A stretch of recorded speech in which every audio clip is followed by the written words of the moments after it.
24 minutos. E quando o relógio marca 10h24, nós estamos na ponta da linha mais uma vez. A gente tinha pedido, tinha antecipado que nós voltaremos a falar sobre o assunto, pela gravidade, pela importância dele, sobre bullying, com o psiquiatra Vimer Botura, que é psiquiatra da Universidade de São Paulo. E eu agradeço desde já a sua participação, doutor Botura. E começando essa nossa conversa de hoje, a gente falou um pouquinho de bullying já aqui, mas nós temos um caso novo aí envolvendo uma adolescente e vítima de bullying nas redes sociais. Queria conversar um pouquinho com o senhor sobre isso. Além desse bullying físico, vamos chamar assim, presencial, que há dentro das escolas, infelizmente isso tem também tomado conta das redes sociais hoje, um mundo tão presente no dia a dia dos adolescentes. Bom dia. Bom dia, Sabino. Bom dia aos ouvintes da Rádio Bandeirantes. Bom dia, Major. Então, é verdade, as coisas vão proliferando, né? Primeiro, não se revelava que existia, não era considerado um problema, então quando ele aparece, começa a aparecer um grande número de pessoas passando por isso. E depois ele, por um certo grau de divulgação, um certo grau de aparecer na mídia, acaba de alguma forma estimulando algumas pessoas a praticarem o bullying. Então hoje nós temos o cyberbullying muito frequente em diversas diferentes mídias, diferentes meios. É uma questão crescente realmente, né? E agora nós temos que olhar fundamentalmente para as pessoas. Por que é que uma pessoa entra no papel de vítima de um cyberbullying, sendo que ela pode simplesmente desligar o computador ou o celular, né? Então, porque se fala muito de quem pratica e se estimula muito um papel de vítima para as pessoas que têm recursos para poder evitar de dar sequência a isso. É diferente de um bullying no condomínio, na escola, onde a pessoa está exposta obrigatoriamente ao agressor. Na internet, ela não está exposta ao agressor sem saída. Ela tem meios para sair disso. Então, nós temos que conduzir a orientação para os pais para que não criem filhos indefesos, filhos pessoas que são vulneráveis a qualquer tipo de manipulação. Então, é importante conduzir o olhar para uma visão mais ampla, tirando que a responsabilidade é de quem faz o bullying. Também é responsabilidade de quem entra no bullying. Não estou tirando aqui a importância de censurarmos, de tomarmos medidas para evitar que o aproveitador faça isso. Mas, de qualquer forma, nós temos que olhar para os dois lados da coisa. Doutor Vime, entendo perfeitamente o que o senhor está falando, mas na cabeça dos adolescentes, quer dizer, viver fora do mundo virtual, viver fora das redes sociais, é como estar excluído, né, do grupo. É assim que eles pensam, né? Eu entendo o que o senhor está falando, mas talvez tenha essa dificuldade para o enfrentamento com essa perspectiva, né, doutor Botura? Mas, de fato, eles estão excluídos. Se a pessoa não tem acesso às mídias sociais, à internet, ela literalmente está excluída realmente de um meio de comunicação que é dominante hoje em dia. A pessoa que está excluída possivelmente sofrerá outro tipo de problemas pelo desconhecimento, pela ignorância. Eu digo que a solução não está fora das mídias sociais. A solução está em que mídia social ou em que TikTok da vida eu entro e persisto ali. Porque, na verdade, tem uma sutileza de manipulação, né? O agente agressor, nesse caso, ele sabe despertar na pessoa uma curiosidade, um desafio, uma sensação de que ou você faz o que eu estou te propondo, ou você segue nessa busca, ou você não é ninguém, né? Ou você não é nada. Então tem uma habilidade de manipulação que é feito pelo agressor. Mas essa capacidade de manipulação é feita por vários outros meios. Uma novela manipula também, uma série manipula também, muitas outras coisas manipulam. O que nós precisamos é instrumentalizar a criança e o adolescente para que tenha recursos para escolher e saber, opa, esse caminho é ruim para mim. E, na verdade, o adolescente, mais só do que se sentir mal por causa desse bullying, dessa pressão psicológica que ele recebe, ele também se sente muito mal em ser excluído daquele grupo, né? Ele quer frequentar, por incrível que pareça, por mais que ele sofra o bullying, ele quer frequentar e quer ser aceito por aquele grupo, né, doutor Botura? Pois é, exatamente. A pessoa tem uma carência de pertencimento, né? Tem uma carência de pertencimento que é uma necessidade essencial de todos nós, e ela vai pagar qualquer preço para se sentir aceita por um outro grupo que manipula. Então, eu digo, a questão nossa é trabalhar com a vulnerabilidade das pessoas, porque controlar o agressor é muito complicado. Agora, trabalharmos com estimular as pessoas a terem defesa, o que eu chamo de efeito vacina. O que é o efeito vacina do ponto de vista psicológico? É assim, a vacina é o princípio qual é o princípio da vacina? A pessoa entra em contato com um vírus, um agente contagioso que lhe é agressivo, mas ela está com a imunidade em boa condição, ela desenvolve uma defesa contra aquele agente agressor. A vacina estimula isso de uma forma artificial, com o vírus atenuado ou o vírus morto, gera no organismo uma defesa contra o vírus. Quando ele vier vivo, o corpo rejeita. Mais ou menos é esse princípio. Nós vamos desenvolver isso nas pessoas também, para ter efeito vacina contra as manipulações. Então, tudo que é meio misterioso, que é meio maldito, que é meio insinuado, com reticências, etc., a pessoa precisa aprender e estar alerta para se defender.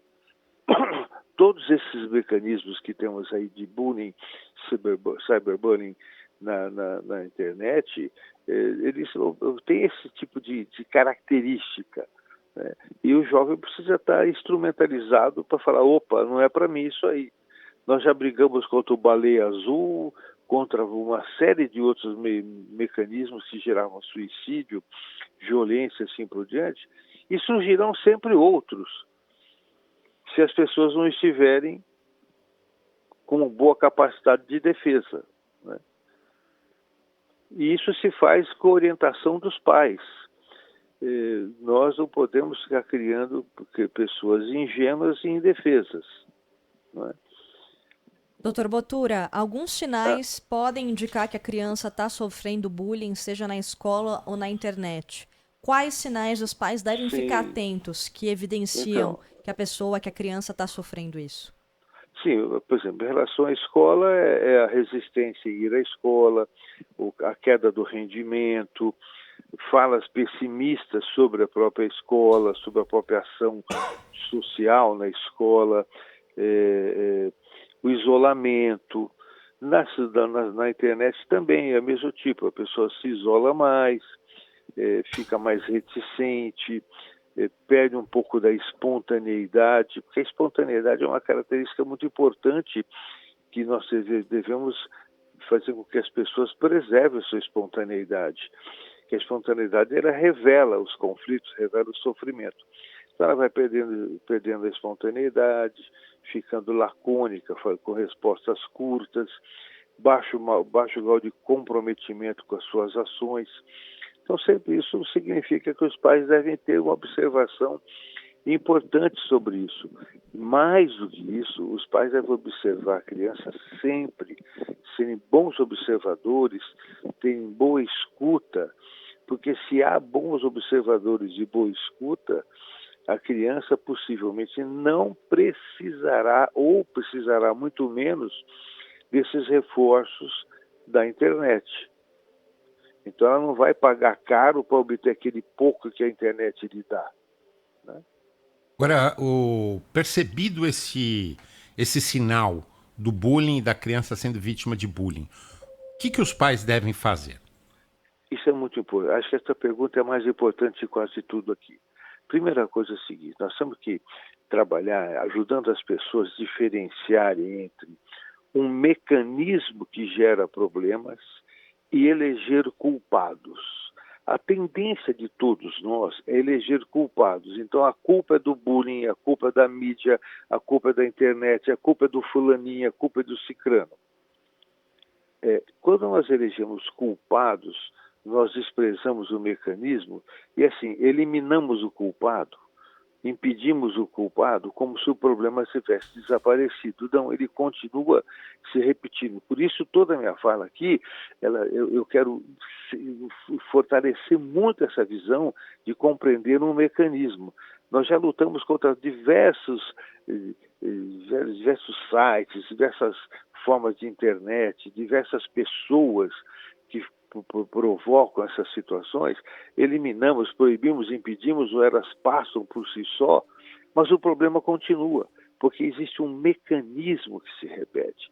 E é aqui que nós temos que atuar com os pais. Quais são esses mecanismos de educação, de relação pais-filhos, de relação pais-escolas, crianças-escolas, que se repetem e vão gerar sempre o mesmo resultado?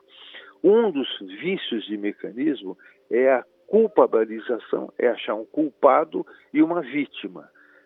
Se elimina o culpado e se preserva a vítima como se ela fosse também absolutamente sem responsabilidade na escolha. Então nós temos que ajudar a separar as pessoas entre o que é culpa e responsabilidade. Então essa ideia, então os pais identificaram que há um mecanismo, não é o culpado, há um mecanismo que tem um culpado executando esse mecanismo. Então os pais vão aprender que há esse mecanismo e como eu vou lidar com o meu filho nessa circunstância, no sentido que eu preciso fortalecer o seu instinto de defesa. Existe uma agressividade que é natural do ser humano e normal e desejável, que as pessoas precisam ter uma agressividade para saber rosnar, saber dizer não, saber sair de um lugar que lhe é hostil, saber berrar quando está numa ameaça muito grande, poder eventualmente incomodar pessoas com a sua defesa. É preciso que os pais entendam que a criança precisa preservar isso dela, que é do bicho que está lutando pela sua sobrevivência. Então, quando há essa identificação, nós temos que ajudar os pais a identificar esses mecanismos e fortalecerem as características de defesa da criança. É esse ponto que eu ia chegar, quer dizer, toda a sua argumentação, pelo que eu estou entendendo até agora, não é de vitimização apenas daquele que está sendo vítima de bullying, mas é também de fortalecimento dessa criança para enfrentar essa situação e mitigar qualquer efeito do bullying que o bullying possa ter em relação a ela, é isso? Eu digo, só que esse enfrentar não significa obrigatoriamente ir lá e brigar com o agente agressor. Fortalecer não significa que ela tem que lutar contra aquele mecanismo, aquelas pessoas, aquelas instituições que fazem o bullying, etc. Não. O fortalecer no sentido que ela possa se defender. E, eventualmente, se defender é fugir. Eventualmente, se defender é denunciar. Então, a pessoa precisa ter um instinto de defesa preservado. Né? Então, esse lutar não é lutar contra. É que eu digo, quando eu vitimizo alguém ou quando eu culpabilizo alguém, ele vira o perseguidor, o malvado, o ruim, eu estou, na verdade, enfraquecendo a criança no papel de vítima. E então é importante dizer o seguinte, por isso que eu falo do mecanismo. Não tem que lutar contra aquela pessoa que é objeto que faz agressão, contra aquilo que é lutar contra o TikTok ou contra o Facebook ou com o antigo Orkut ou assim por diante.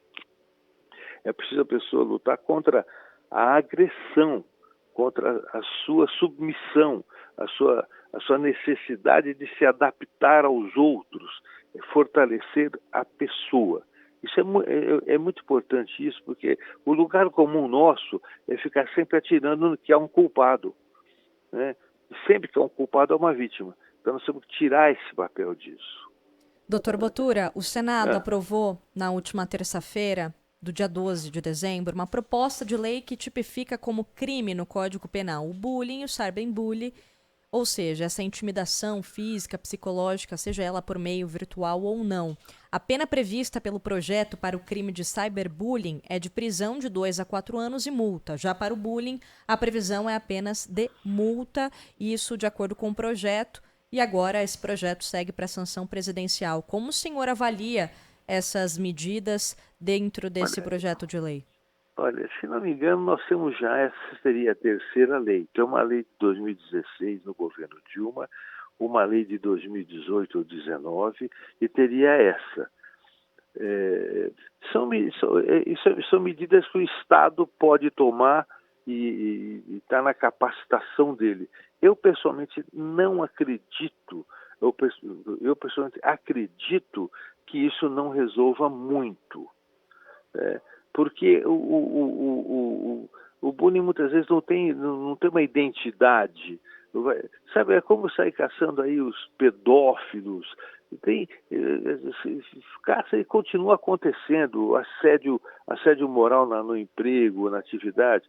Tem muita lei para isso, mas as leis partem da punição ao culpado, mas não abordam o mecanismo, esse mecanismo que eu digo que é importante entender, que na verdade tem a ver com uma educação para submissão, uma educação para a pessoa se manter muitas vezes ingênua e indefesa. Então, a lei canaliza para uma visão, digamos assim, limitada do problema como um todo. Mas é o que o governo faz, leis, né? Então não tem uma crítica a essa ação, só que eu entendo que ela é insuficiente e incompleta. Agora, o senhor estava explicando sobre posicionamentos, né, compreensão que os pais devem ter dessa situação e como reagir. Mas do ponto de vista prático, o senhor acha que a melhor alternativa para um pai que está ali sofrendo junto com o filho de alguma forma pelo seu bullying e que não tem experiência de como reagir, ele deve procurar a escola, ele deve procurar os pais de quem faz bullying, ele deve sentar para conversar com o filho, ele deve procurar uma ajuda psicológica ou psiquiátrica. O que ele deve fazer na prática? Eu acho que são muitas ações que podem ser feitas. Eu acho que a primeira ação é conversar com o filho, com a criança, vai entender o que acontece. É a primeira questão. A segunda questão, acho que procurar a escola, mas é muito importante aqui também mais isso, que quando se culpabiliza um aluno da escola, a tendência, infelizmente, é se culpar também a escola, como se a escola fosse responsável pelo bullying feito por alguém. Eventualmente ela pode até ser, mas não é obrigatório que seja, e mesmo que seja responsável, muitas vezes não há o dolo da escola, não há o descuido intencional da escola. Pode haver realmente uma situação incontrolável dentro daquela escola. Então é importante que também se trabalhe com os pais, que procurem a escola não numa postura hostil, de dizer, olha, vocês são culpados, tem esses alunos, você tem que expulsar, não sei o que lá. Não, eles têm que conversar e até propor para a escola que a escola debata esse assunto com os seus alunos, porque também o aluno que faz bullying, ele também é vítima, possivelmente, de um problema maior. Então, assim, eu entendo que a questão está no debate, no diálogo, e aqui é importante entender que diálogo é uma conversa, ou um debate é uma conversa em que ambos os lados, quando há dois lados ou três lados que sejam, estejam dispostos a poder mudar de ideia ouvindo o que o outro diz. Porque dialogar para convencer o outro de que eu estou certo não é diálogo, não tem escuta. Escuta é diferente de esperar o outro acabar de falar. Escuta significa eu pensar sobre o que o outro me diz. Então a família deve sim procurar a escola para conversar e entender que não pode haver dois lados disso. O lado certo da vítima e o lado errado do outro. Entender que é preciso compreender mais uma vez a palavra mecanismo, que eu insisto em falar nela, porque é assim que se corrigindo o mecanismo, é assim que se corrige o funcionamento daquilo que se repete sempre da mesma maneira. Então é o seguinte, é importante que os pais dialoguem com os filhos, sim, fundamental, e dialogar significa ouvir o que o filho diz sem intervir com julgamento e preconceito e ação precipitada. de conversar com a escola e, eventualmente, sim, com alguma autoridade. Agora, e conversar com os pais do agente da agressão, eu não sei se é muito bom isso, né? Eu não sei a que ponto isso vai se desenrolar. Eu entendo que a escola é o elemento intermediário para essa mediação, né?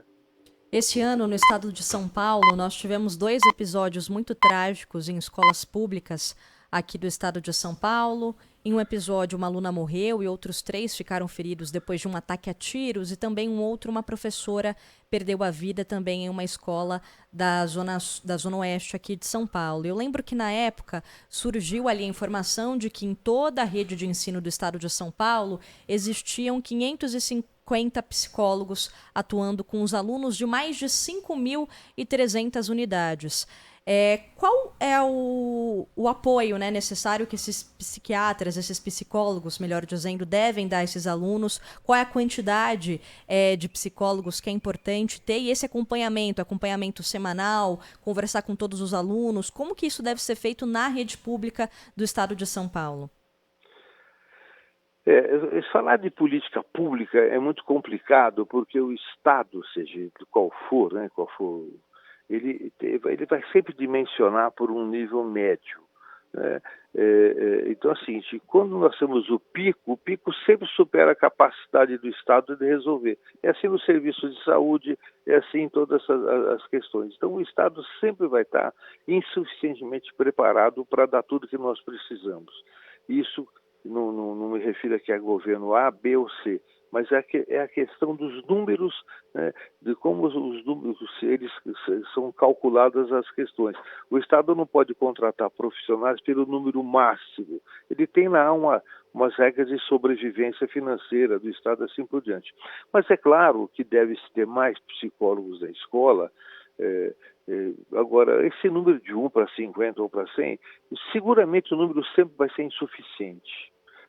Agora, o que nós temos que fazer também, é importante, é fortalecer, né, todos os mecanismos de comunicação, fortalecer a ação do psicólogo na escola, como a ação do professor, fortalecer, resgatar novamente o significado simbólico da autoridade, porque se nós temos a autoridade simbolicamente destruída, nós vamos precisar ter uma autoridade para cada pessoa a cada dia, porque busca-se soluções concretas.